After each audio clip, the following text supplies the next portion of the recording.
I do know it's. This is a real character, by the way. Of course. Yeah. But I didn't know. I had no idea. I did not know This the Spade changes- Ken existed. This changes a little bit because, I mean. A little bit, yeah. You're going to go for a lot of parries, and it's a lot easier to get damage more so. Like, you just get one in and then boop, boop, pop. You know, it's like. It's weird. I apologize Less to movements. Oregon. I just don't know the Spade lore. I know them as a Captain Falcon player. I just didn't know that the Ken exists. Going to be interested to see. Must just not like the matchup. Just going to be interested to see what Spade can do here against Sheik, and Captain L really starting off with a clinic on why this character is a neutral monster. The drag down to up smash, that confirm is just so lethal.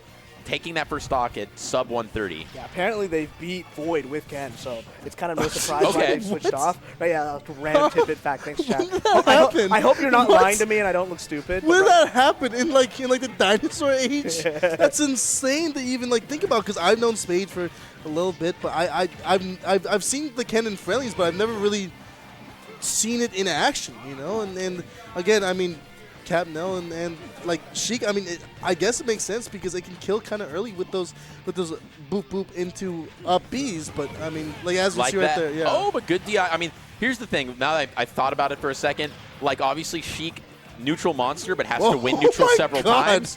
Ken does not have, Ken has got a lot of ways to kill you super early, so the game plan's probably thinking, all right, maybe I'm going to get bullied a little bit by all those things. Wake up DP in Street Fighter 6. Literally wake up DP, but like 0 to 60%, but it has felt like Captain L's been in the driver's seat, but the score on the board. That's Sheik, yeah. Like, it's just not really been.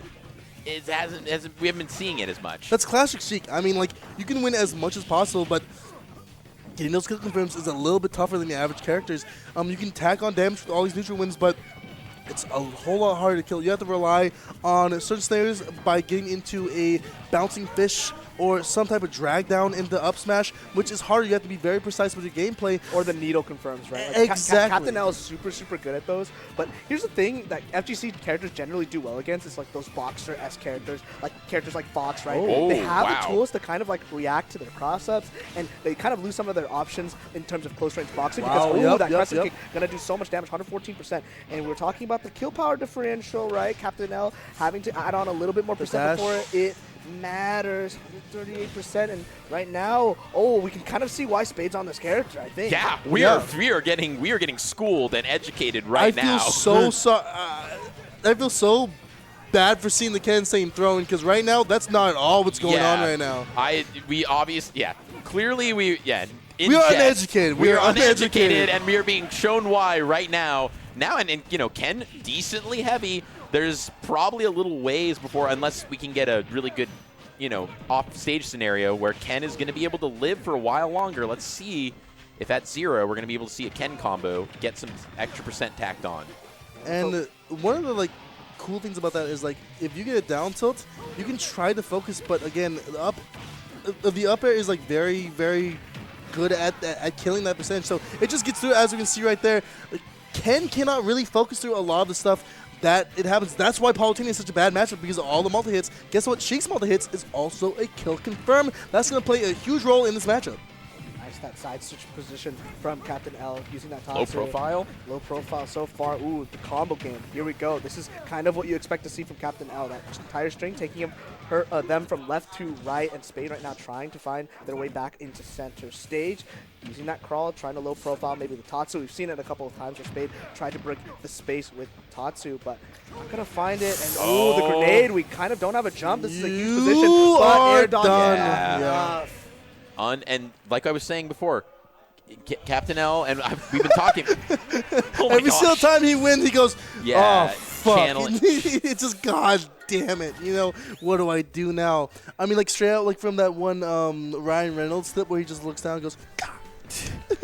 Yeah. Captain L looks like he's in mental turmoil. I know. He goes, oh, God, I won. Now what? Oh, I love Lennon. Shout out Lennon. Also, shout out to Idaho Smash. They told me to shout them out, so shout out Lay Dog. The resource the way Captain L, again, that wasn't a kill spark. That was a character with their resources expended, not able to get back to stage, similar to last night. Sheik, maybe you're not kill sparking, but you're getting people to just get picked apart, getting to the point where they have no more resources and they just physically can't get back to stage, regardless of the percent. And we're going to have to see if that continues to be the way Captain L secures these stocks. It's either going to be that or probably some more drag down up smash. We gotta see. I mean, this center plant's gonna play a huge role into what she can do. Goodness. Oh my God! Oh, trying to focus. Doesn't care about that. It really doesn't, because you can throw out your moves so quickly and it'll just be boom, boom. You can't focus when all this caffeine's in your face. You know, it's like okay, try to focus when.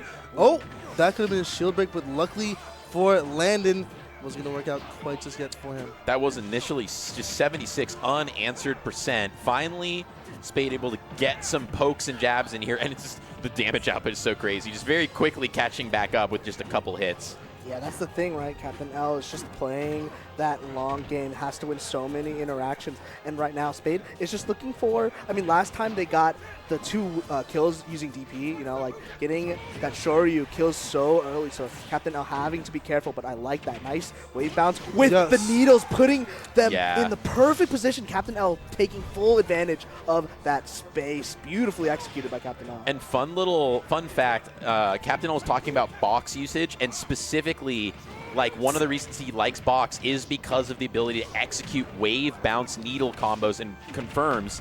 And so just interesting how, you know, your controller choice, while obviously not making the player, does sometimes open up different options for you or the way you approach your game plan. But right now, Spade playing from behind, definitely, I mean, you know, a lot of things Ken can do to close out this stock, but needs to get something started, needs to get that first hit. What Ken is really good at doing, maybe not in this matchup, but like overall as a character, is when Ken gets in, the damage racks up, and you don't know what's going to come out of that interaction. Like, you're going to get hit either for damage or for a shield break or for a Shiryu, just like that. There's so many ways that like Ken can get in, and it's just like he's in your face, and you have to DI and get out of disadvantage in a certain way that other characters just don't put you in. And that was another DP. Spade kind of clawing their way back into this game, catching Captain L using that anti-air. But it's kind of a hard tool that they have to deal with right now is Captain L's uses of needles. It's so hard already for most characters to kind of break that space. So Spade is just kind of waiting for them to come to them, right? Using the down tilts, poking with that F tilt, and finding that down smash into that. I don't know what that move is called. I have none of the moves. So we need an FGC commentator on the mic. We really do. I mean, they're kind of hard to find in PNW as there's no real FGC reps. Yeah, we got Cascadia. You got your guy from EY. He never comes to things. I know, but I'm just whenever he does. I was about to say Vi because he is a winner and he's won a lot of EY things, and he's actually like done good in WY as well. Oh, look, but under that. But yeah, Spade being able to get back to stage.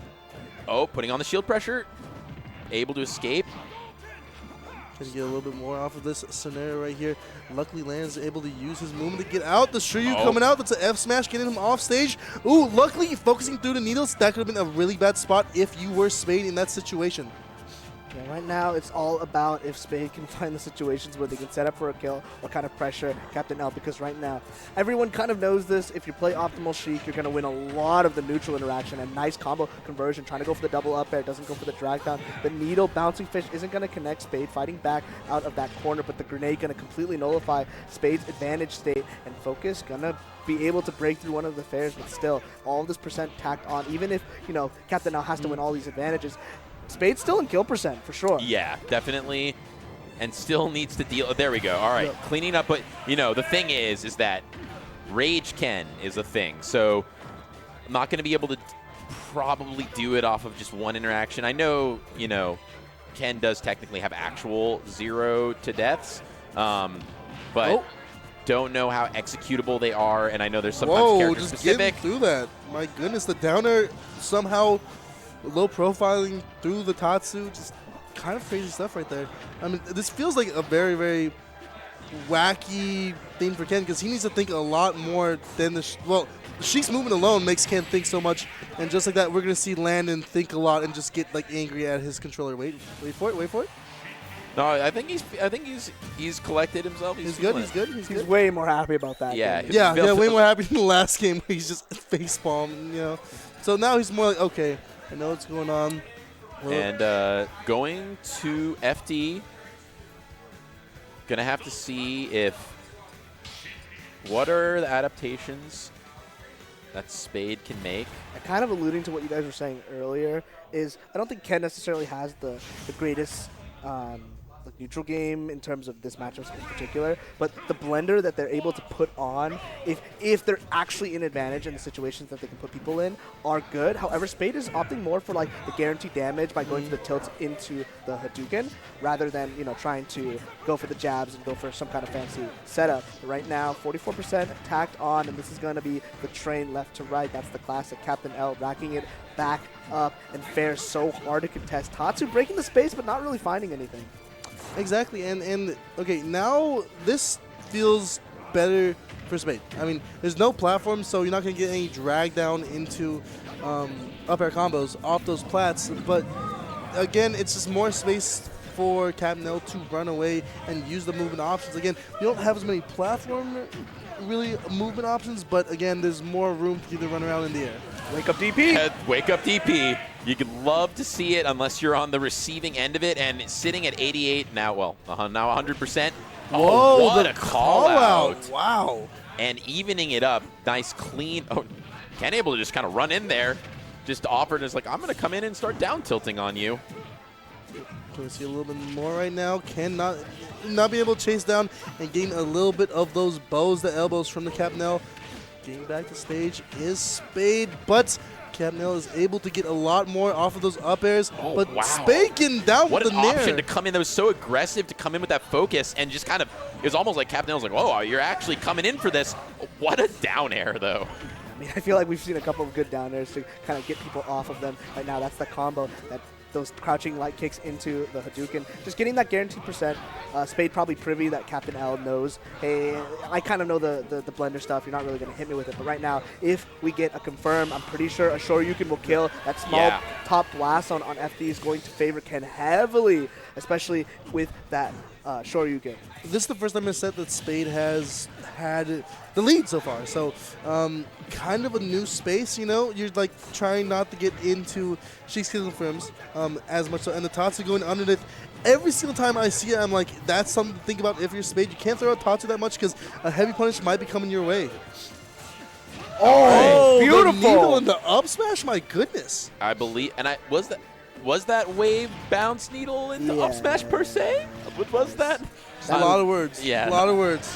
Sometimes when you're watching Sheik, it kind of just feels like they're moving around with no regard to the actual gravity of the character. They kind of slip and slide. Using that crouch to avoid the Hadouken. Right now we're back to even, but I feel like the kill power definitely going to favor Spade in this interaction as long as they can rack up a little bit more perspective. But let's see if Captain L can just zone away with the needles, using the grenade, mitigating the ledge trap. And there you go. That's that crouching light kicks into the Tatsu. Not going to find a follow-up focus attack. Ooh. Doesn't get the read on the roll away. Tatsu again breaking that space.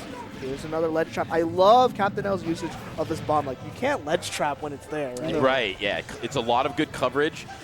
I will say, though, just as this, it's being very scrappy back and forth. Oh, the bouncing fish puts Kennen in the bad spot. I think that's going to do it. Yep. Yeah, and Captain L able to capitalize on what was looking to be very back and forth, but bouncing fish off